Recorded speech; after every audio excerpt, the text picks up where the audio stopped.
Bien, petite suite à propos du rôle du médiateur, plus exactement voilà, de cette position, de cette posture à explorer, pratiquer, afin d'en apporter tout le bénéfice personnel au sein de ses relations vis-à-vis de l'autre, vis-à-vis des autres, de soi-même évidemment de toute manière, puisque quelque chose, quand on est en posture d'écoute, bien voilà, nous révèle nous-mêmes des aspects de nous-mêmes, de notre histoire humaine, puisque en fait, on parle de moi, de l'autre, mais tout est relié, tout est lié, ce ne sont que des jeux de miroir, puisque justement, c'est si action il y a dans son interaction avec des personnes en présence, en situation qui décident de se rencontrer. Alors ça peut se vivre, comme j'avais exprimé, à propos de désaccords, malentendus, incompréhension, conflits, on nomme de façon générique des conflits. Et ça peut se vivre aussi autrement. Ça, je ferai un podcast spécifique sur le sujet. Pas forcément d'aller, même si c'est quand même le sujet de notre humanité, aller visiter ces zones de conflit, de tension, là, de souffrance. Nous ne voilons pas la face, comme on dit. Il y a une réalité. Et comment apaiser ça, surtout les traverser, les rencontrer, les traiter, en faire quelque chose pour transformer et défaire, et s'éclairer, défaire des nœuds, remettre de l'ordre, un certain ordre, en tout cas en nous, et ça ne se fait pas du jour au lendemain, progressivement, donner du sens et reconnaître voilà, ce qui se vit en nous, se reconnaître un peu plus aussi, et sortir de ces notions de jugement, d'évaluation constante, de ces duretés vis-à-vis de nous-mêmes, de ce qui nous fait mal. Et puis aussi, c'est mettre en évidence ce qui nous fait du bien, parce que le bénéfice, puisque le prétexte de la médiation, c'est lié à la rencontre à partir des conflits, mais c'est une façon d'aller retrouver de l'harmonie, de la paix. Voilà, c'est s'en occuper, puisque à un moment ou à un autre, il faut se libérer de ces conflits, se défaire de ces conflits. On n'aime pas ça. On aimerait bien que notre vie soit plus sereine, apaisée, tranquille, cette fameuse quête du bonheur, qu'on soit un peu plus heureux. Eh bien, la médiation est une voie qui propose aussi d'aller s'occuper de ça pour les défaire, les traiter, les regarder et souvent apprendre un peu plus de nous, sur nous-mêmes, grâce aux autres aussi. Donc le médiateur en action, je vais reprendre des aspects, premier niveau d'écoute, puisque on parle du désaccord, de la tension. Tension, un seul mot, même s'il y a de la tension. Donc c'est une forme de plongée dans... Ouais, c'est une plongée dans une forme de désordre. Et là, une écoute attentive. Principalement, c'est de l'écoute. Comme je vous l'avais évoqué, on rencontre l'approche thérapeutique ou autre. Donc une écoute ouverte, centrée sur l'être, sur la personne. Et cette écoute, je rappelle, paraît tellement, c'est tellement simple, on le fait tellement peu dans notre quotidien. Enfin, peu, j'exagère en disant tellement peu, mais en tout cas de mes observations. Voilà, eh bien c'est écouter, entendre pour donner la parole. Voilà, à ce qui se passe pour l'autre. Au premier niveau, le miroir qui reflète. On reflète des mots, on reflète des ressentis, des perceptions de ressentis émotionnels, champ émotionnel, puisque dans le désordre, d'abord, c'est voilà, alléger cet émotionnel, enfin en tout cas le reclarifier, le décongestionner, j'oserais dire, voilà, le donner de la respiration. Voilà. L'émotion est un message, hein, est signifiant, mais l'idée c'est de ne pas y rester et quels sont les messages derrière. Donc souvent, quand c'est douloureux, ça part de plaintes, d'accusations, tensions, voilà, une forme de, on va dire, sur le côté un peu désagréable, pour retourner vers un état plus agréable. Donc des reflets de ressenti miroir, donc le médiateur parle très peu à ce moment-là, il renvoie. Et l'autre, il renvoie pour que l'autre s'exprime un peu plus et fasse sa propre plongée dans ce qui se passe pour lui. Alors au départ, c'est du bruit, c'est brouillon, hein, voilà, c'est confus. Et c'est en ça que la position du médiateur est importante, l'attention, c'est qu'il n'écoute pas le détail. Je vous l'avais dit, il n'écoute pas l'histoire, toutes les histoires qui se racontent, il écoute au-delà. Qu'est-ce qui se dit derrière? À travers des petits repères, voilà. Qu'est-ce qui est ressenti? Simplement. Voilà. Quand j'accuse l'autre, qu'est-ce qui fait que je l'accuse? Et puis ce fait caisse de résonance aussi, de ce sensible, hein, de ce qui s'émeut chez la personne, voilà, ou qui se contracte à travers des échos. Et en pointant des observations. Monsieur, madame, je vous sens ceci, j'ai l'impression que, je vois que chez vous ça a fait ça. Pas pour, voilà, super, j'ai analysé, j'ai bien vu tout ça. Non, non, non, c'est je donne la parole. Le médiateur, intérieurement, et c'est en ça que l'apprentissage, par la pratique, nous invite à défaire nos réflexes, nos habitudes de comportement et d'attitude vis-à-vis des autres dans nos interactions, nos relations, nos réactions. Le médiateur ne réagit pas, il agit à partir de ce qu'il perçoit, ressent, entend, voit aussi. On parle de la vision intuitive beaucoup plus large, ça c'est plus tard que ça arrive, même si peut-être ça peut apparaître pour lui. C'est une voie de l'intuition intuitive. Donc, il peut représenter, se faire l'écho de ce qui est en train de se dire, pour que l'autre se dise un peu plus. Se dise vis-à-vis aussi de l'autre, que l'autre qui est à côté, là, dans le cadre d'une médiation classique, l'entendre sur ça. Parce que peut-être qu'ils se sont jamais vraiment écoutés, ce qui est bien souvent le cas. Entendus, ça c'est sûr, ils s'entendent plus, ils s'entendent pas vraiment. T'as rien compris, t'as pas écouté que, tu fais toujours la même chose, voilà. Des petits reproches, par exemple, le médiateur nous entend, monsieur, dites qu'elle fait toujours la même chose, c'est-à-dire questionnement. Donc ça c'est l'étape d'après. Enfin, l'étape d'après, en règle générale. D'abord, c'est vraiment poum poum poum. Hein. Qu'est-ce qui se dit, qu'est-ce qui se ressent derrière ce qui est en train d'être dit, au-delà de l'histoire. Parce que derrière les mots apparents, il y a des mots MAUX. C'est pas nouveau, ça a été mis en évidence par des approches thérapeutiques depuis pas mal d'années maintenant. Tous ces mots qui nous font mal. C'est mal dire. C'est mal à dire. Bref, on va réamuser à ça, mais c'est de ça qu'il s'agit aussi.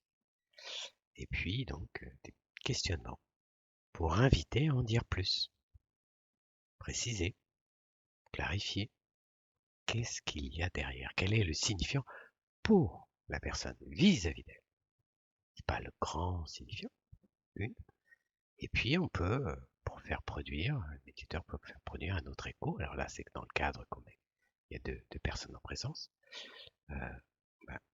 Et pour vous, madame, monsieur, qu'est-ce que vous entendez par là? Enfin, qu'est-ce que ça vous dit? Voilà, un terme, etc. J'avais déjà un peu évoqué ça. Et voilà, c'est toujours cette idée que les personnes, alors pour les faire clarifier, préciser, vis-à-vis de l'autre, le médiateur, pas particulièrement, hein, parce qu'il est au service de ces deux personnes qui sont venues pour leur raison particulière de mésentente, etc. Donc c'est pour que ces personnes se clarifient, se précisent elles-mêmes. Lui, il sera pas là pour faire après un retour, une analyse, etc. Vous devriez faire ci, ça, etc. D'accord? Ou je vous invite à, voilà. C'est un thérapeute sans être un thérapeute. Bon, je vais pas m'embrouiller dans ce genre de comparaison, ça sert à rien. Voilà, en tout cas, ce qui est intéressant, mais c'est surtout pour que la personne elle-même qui s'exprime, elle a formulé quelque chose, ça lui est représenté, je parle une reformulation, on va dire, quelque chose qu'il a dit, et en l'invitant à en dire plus, pour que lui-même se clarifie. Car souvent, je parlais de désordre au départ, c'est qu'il y a de la confusion en nous. Et cette confusion, bien qu'elle sorte, elle va sortir de manière souvent très maladroite, dite agressive, violente. Mais c'est qu'au fond, il y a quelque chose qui est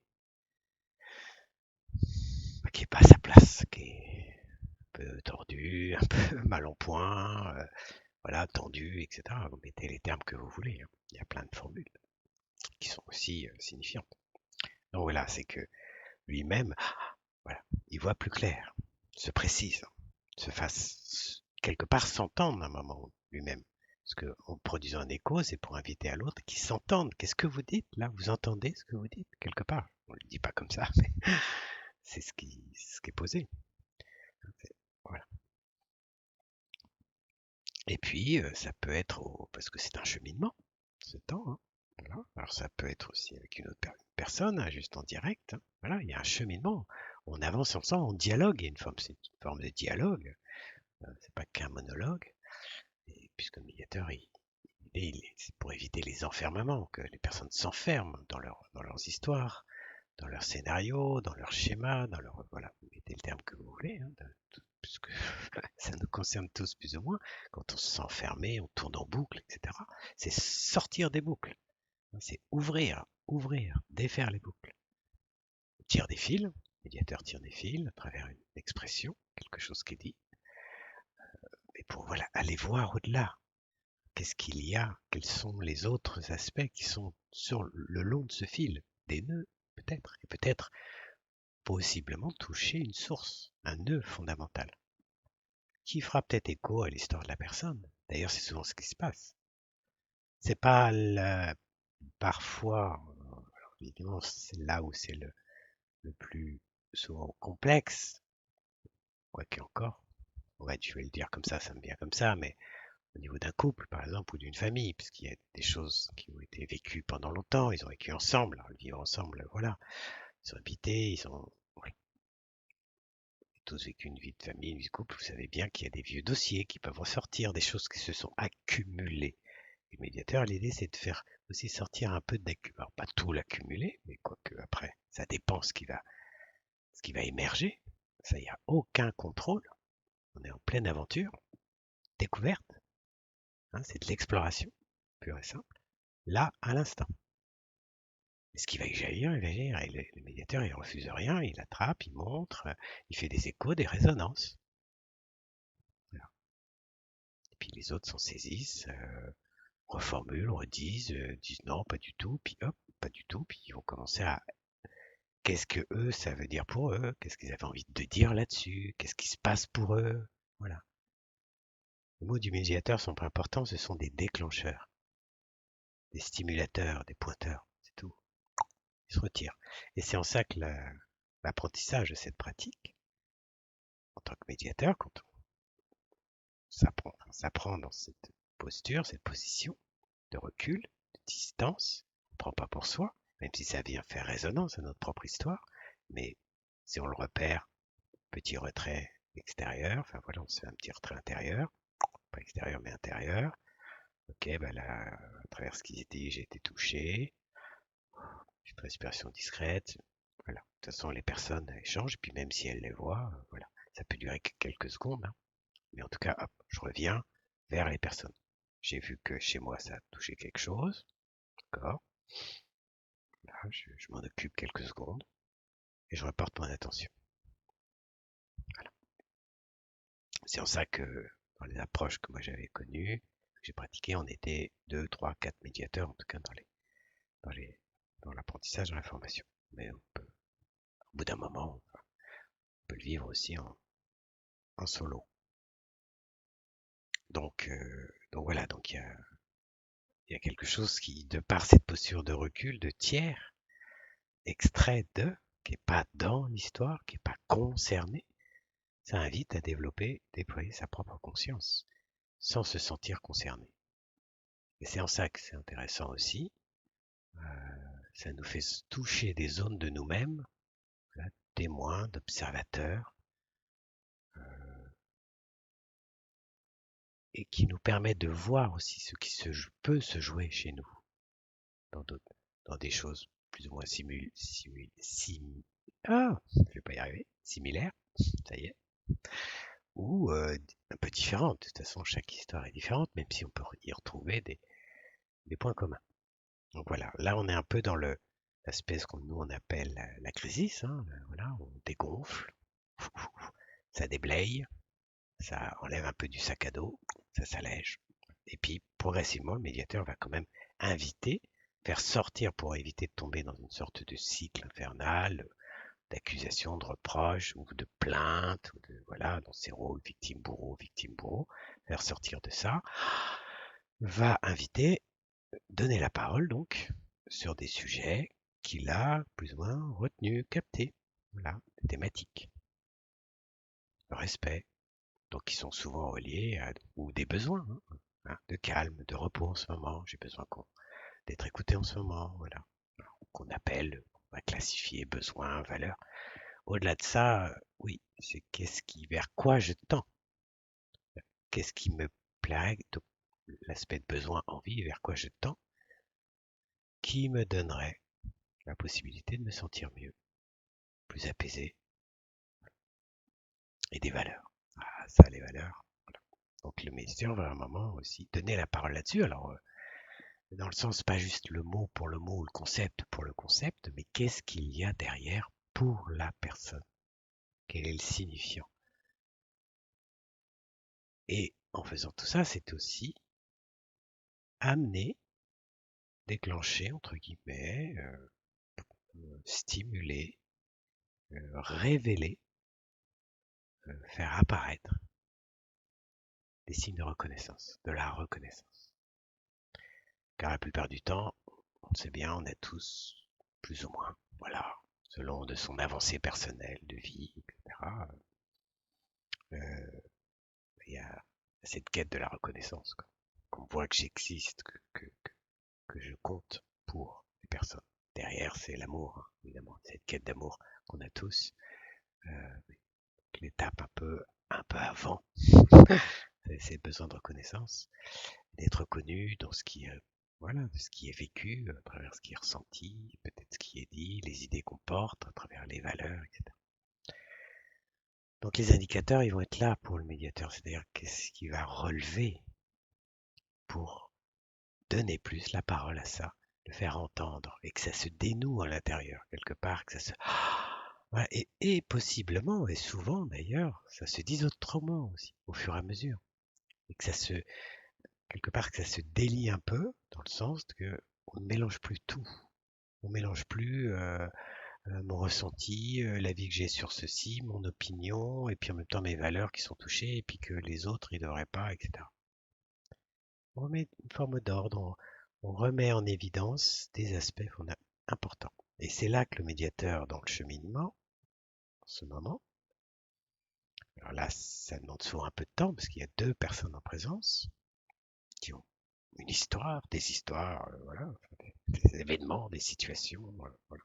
Puis peut-être qu'ils ont envie d'en découdre, parce qu'il y en a qui veut faire payer à l'autre, etc. Parce que derrière, il y a tous ces ressentiments aussi, ces rancœurs, où on a mal, c'est un des aspects, inconsciemment, sans le vouloir, quand on est blessé, on se sent voilà, atteint, on n'a pas envie d'être tout seul avec ça, donc on va blesser l'autre, on va projeter. Voilà. Les jeux de projection, d'interprétation. Le médiateur, il est indépendant. Il est au-delà de ça, il ne va pas les pointer, les nommer comme tels, il va juste, par touche, pointer des choses et inviter à parler d'un autre endroit, d'autres aspects, remettre un peu de clarté, de légèreté, à travers des choses qui tiennent à cœur aux personnes, des valeurs, des besoins, des envies. Voilà, sortir du marasme, sortir du magma, qui est un matériau, hein, qui produit aussi ça. Et pourquoi pas des projets ou des aspirations, des intérêts profonds, des le sens que voilà, qu'est-ce qui fait que régulièrement j'allais à cet endroit-là pour voilà des centres d'intérêt profond, des choses qui attirent la personne, qui dans lequel il s'épanouit, il se fait du bien. Donc ça, à un moment aussi, le médiateur fait relever ça, pointe ça, parce qu'il l'attrape par petites touches et hop, il va inviter à en dire plus, à se faire s'exprimer pour que ça puisse être reconnu, vu d'un autre point de vue, vu plus largement. C'est une maïotique. Sortir voilà, de ce qui nous ombrage, tout ce qui fait ombrage en nous, toutes ces ombres, tous ces nuages, toutes ces tempêtes. Il y a des éclaircies, des percées de lumière. Ben, le médiateur, c'est ce à ça aussi il fait, voilà, cette idée de faire émerger ça. Voilà, ben, aussi et surtout, parce que c'est un jeu d'équilibre, de force, ce qu'on va appeler le négatif ou le positif, ce qui nous fait du bien, ce qui nous fait du mal. Mais voilà, donc au départ, on jaillit, voilà, on libère ce qui fait du mal, comme en thérapie. Puis on commence à avoir d'autres perspectives de ce qui peut nous faire, ce qui nous fait déjà du bien, ce qui peut nous faire du bien. Et là, avec deux personnes en présence. Ça ne veut pas dire que, voilà, je vous ai déjà évoqué qu'elles vont forcément se remettre ensemble ou elles vont continuer à relationner d'une certaine manière. Ça dépend des contextes. Et puis, à un moment, voilà, dans le cheminement, le médiateur va faire aussi ce qu'on appelle des points d'étape, des synthèses. Et là, ça fait appel aussi à une notion de sensibilité, d'intuition par la pratique. Il va relever, mettre en évidence des aspects pour l'un et pour l'autre. Et au départ, il les mélange pas, surtout pas. Mais ça, c'est un senti, c'est une sensibilité. On différencie bien, puisque l'idée, c'est de trouver du commun, qu'ils puissent se trouver des communs accords, du commun entendement, des choses dans lesquelles ils vont se reconnaître aussi chez l'autre, mais avec des différences. On ne se mélange pas, il n'y a pas de confusion, il n'y a pas de fusion. Et ça, l'action du médiateur, de ce tiers dit neutre, c'est à ça aussi qu'il est attentif. Voilà. On est au-delà de la sympathie, au-delà ou de l'antipathie, bien sûr, de ces deux forces dualistes, euh, qui sont là, elles sont prises en compte, hop, elles sont exposées, posées, voilà, exprimées, mais on n'y reste pas.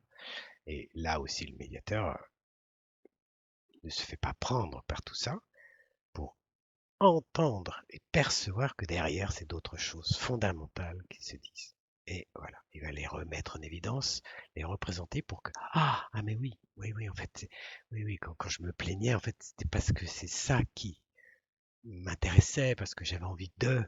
Et là, on s'est élevé, c'est évoqué, c'est traité aussi.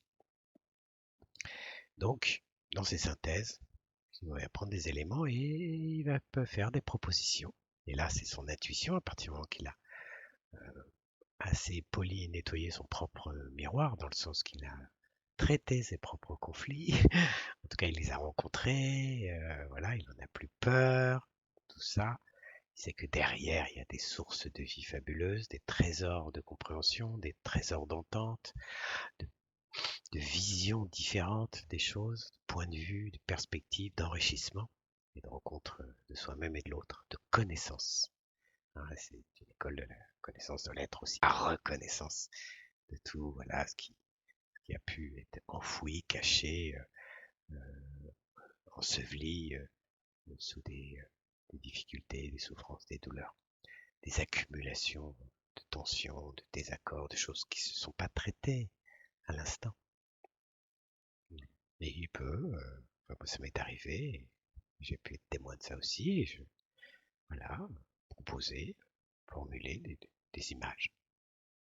des analogies, voire des métaphores, voilà, pour faire appel à une forme de poésie, de vision différente des choses,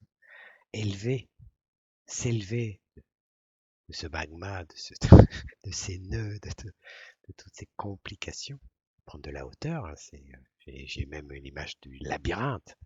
Voilà, retrouver les fils d'Ariane et dépasser le Minotaure. Enfin voilà, prendre de la hauteur. Voilà. Oui, c'est en tout cas prendre de la hauteur vis-à-vis de soi-même et par rapport à la situation, par rapport à ce qui a pu être dit. Et puis savoir aussi, le médiateur va être attentif que va relever. Si des fois c'est dit sur le bout des lèvres, que là il y a, par exemple, quand voilà, ces personnes sont en conflit, tiens, j'ai cru entendre que vous reconnaissiez, vous avez été surpris que ça fasse ça à monsieur ou à madame, selon le contexte. Voilà. Après, je vais prendre monsieur, madame pour faire simple. Je vois que vous avez l'air surpris de l'effet que ça produit chez elle. Et c'est pas, je l'invite, je le sors pas de mon chapeau, hein. On observe, on écoute et on observe. Il y a une attention à l'autre, personne, au l'un et à l'autre, par touche. Et puis, voilà, propose, je tends une perche quelque part, on peut dire. Après, la personne, elle s'en saisit ou pas. Liberté.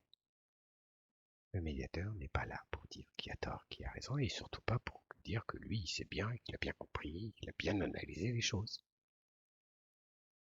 Position de neutre, neutralité, de retrait, juste témoin, révélateur, stimulateur, facilitateur. Mais subtilement, intérieurement, par cette pratique de position, de ce positionnement, ça résonne en nous, ça œuvre en nous, ça s'éprouve aussi. Et en tout cas, c'est en ça que les apprentissages, les formations, à travers des ateliers, moi, j'aime bien utiliser le terme de laboratoire, des formations complètes, puisqu'on souvent défait les choses plutôt que de les refaire, trop formaté. Je ne vais pas rentrer dans les jeux de mots. Et ça, voilà, il y a un ouvrage en soi qui s'opère, mais par là, pratique, pratique, pratique, par étape, par touche. Et c'est en ça que je propose dans mes ateliers. Alors, il y a des mises en situation, mais ça peut se vivre aussi de d'autres façons. Et ça, je ferai un podcast sur le médiateur facilitateur, c'est-à-dire pas forcément en situation de conflit, qui va être plus en mode soutien de coopération, à travers des groupes, ou même voilà, un projet de 3 personnes, si j'en sens le besoin. Ce qui est plutôt bien, c'est que quand il y a un petit groupe qui se met en projet, qu'il y en a un qui de temps en temps ait un peu ce rôle, voilà, puis que même ça puisse tourner, bon ça, je vais pas trop le développer, parce que l'idée c'est que voilà, j'en parlerai sur un autre podcast, parce que là je vois déjà que ça fait un peu de temps. Voilà, voilà. Donc j'ai un miroir de l'écoute pour donner la parole. Des miroirs, des résonances, des échos, du questionnement pour inviter à en dire plus, d'ouvrir, d'entendre autrement, de faire résonance autrement pour les personnes. Des mises en regard, en évidence de choses qui invitent à préciser, se raconter ce que ça signifie pour soi, le sens que ça a. Une quête de sens, hein, là. En tout cas, cette situation a du sens. Bon. Les raisons qui ont fait peut-être que, les raisons, mais pas les raisons contre l'autre, mais mes propres raisons qui m'ont amené à avoir ce type d'attitude, par exemple, ou ce type de parole, ou ces paroles régulières, ou voilà, quelle est la raison derrière? Pas parce qu'il a raison fondamentalement, ça l'excuse pas. Quoi qu'il y ait encore, en tout cas, ça peut l'excuser, mais c'est à l'autre de décider. S'il l'a vécu, il pense, il ressent l'avoir subi. C'est des révélateurs de nos jeux relationnels et bien souvent des jeux de pouvoir. Puisque, et là je rejoins le champ de façon générique, hein, rapidos, de la thérapie, hein, tout ce qui nous fait mal, hein, tout ce qu'on projette, tous les attendus sur l'autre, par rapport à l'autre, et voire contre l'autre.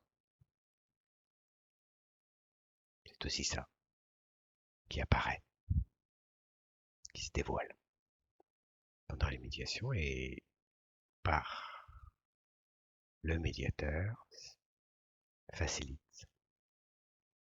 Et puis donc je vous dis, prochaine fois, plus dans le cadre de projets collectifs, qui est de l'ordre plus de faciliter, soutenir la coopération, voire la prévention, accompagner au mieux quand les conflits ou les petits désaccords, alors conflits peut-être pas, mais en tout cas désaccords ou imprécisions qui peuvent devenir source de désaccords, voire de conflits, eh bien, ce tiers présent peut, hop, faire un temps d'arrêt pour, puisque c'est aussi ralentir, hein, pas aller trop vite, dans l'enthousiasme, un projet, tout fait tout flamme, hop, on fait abaisser un peu la flamme et on pressent que, et on le vérifie. C'est aussi un vérificateur. Cette posture nous invite à faire vérifier. Enfin, faire vérifier, à vérifier. Et dans une relation, même avec une autre personne, proche, collègue, peu importe, sans qu'il y ait voilà, une médiation installée, puisque pour moi tout est médiation, mais en tout cas voilà, quand quelqu'un me dit quelque chose, puis je ne comprends pas, puis ça peut me crisper, ben, je vérifie. Qu'est-ce que vous voulez me dire là? Voilà la question. Le questionnement, le miroir, le reflet. Mais tu m'as dit ça, c'est que donner la parole aussi à l'autre, laisser de la place, trouver sa place et laisser de la place aussi à l'autre. Voilà, c'est déjà beaucoup. Un rappel, une suite du précédent. C'est un sujet tellement vaste qui touche tellement de niveaux de l'être, de la personne, des relations, des interactions. Voilà, pour moi, de toute façon, il y a une égalité qui est claire. Enfin, jeu d'image, médiation égale relation. Et ça existe depuis la nuit des temps. Médiation spirituelle avec le ciel, la terre. Médiation dans un groupe, d'une culture à une autre.